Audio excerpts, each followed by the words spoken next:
What is up? Welcome back to All Things Theology. This week we are going to cover all of Philippians 3. We're going to fly through the thing. It is going to be great. Really, really great chapter.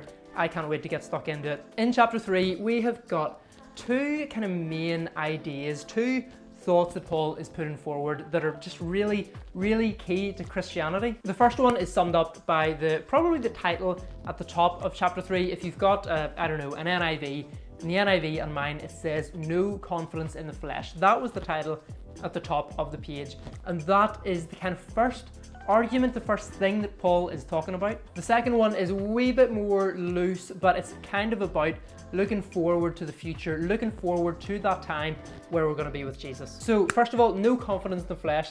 What does that mean? Like, nobody speaks like that. That is a really weird way of talking.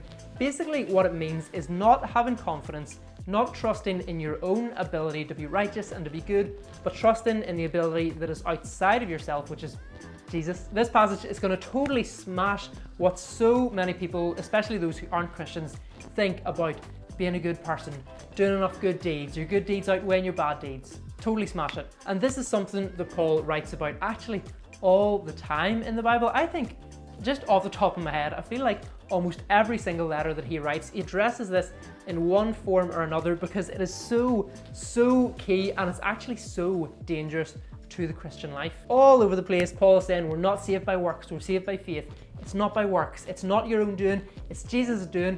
And yet you would think that we as Christians kind of twigged on, okay, it's not by works, we should have no confidence in the flesh. You would think that that is something that we wouldn't be susceptible to because it is so prevalent in the New Testament, and yet here we are. This is probably one of the biggest issues that I think Christians face, and it's something that is so subtle that can just kind of sneak into your life and totally reorient your understanding of God, totally reorient your attitude towards God, and it is just so deadly to the Christian life. I think part of what it looks like to be putting confidence in the flesh as a Christian, I think part of what that looks like is maybe whenever you are doing things out of a sense of duty or obligation, whenever you're trying to kind of please God with your righteousness, whenever you're trying to please God by praying and reading the Bible and serving Him and go to church, rather than doing that stuff out of a sense of love, that is dangerous. That is, as Paul would say here, putting confidence in the flesh, and that is not good. And thematically, I think this links really well with what is coming next in this passage, which is essentially an exhortation, an encouragement from Paul to keep going in the faith, to keep following Jesus, to keep striving after Him to the day you die. Keep going.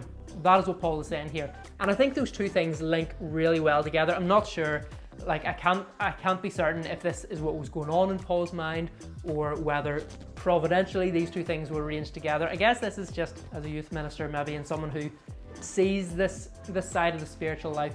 This is where my mind is going to. This is what I'm thinking about whenever I'm seeing people walk away from the faith. I suppose a lot of these, what they call deconversion stories, where essentially it's someone's story rather than someone's story of how they went from not being a Christian to being a Christian. It's their story of how they went from being a Christian to no longer being a Christian.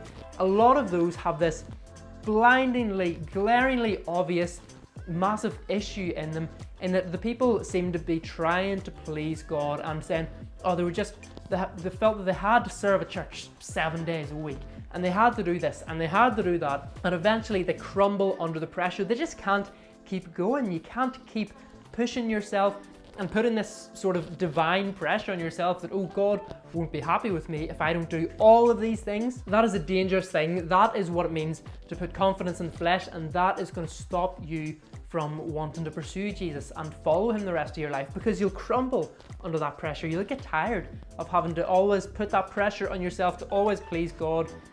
That's going to end in you shipwrecking your faith, and obviously that's not a good thing. Now obviously that brings up a whole host of questions. I'm going to talk about those as the week goes on. Tomorrow we're going to look a wee bit more in depth about what this no confidence in the flesh thing means. If that wasn't super clear to you, or if you're thinking, okay, how exactly does this look in the Christian life? How does it look in the non-Christian life? We're going to talk about that. So I look forward to that. I will see you tomorrow. God bless.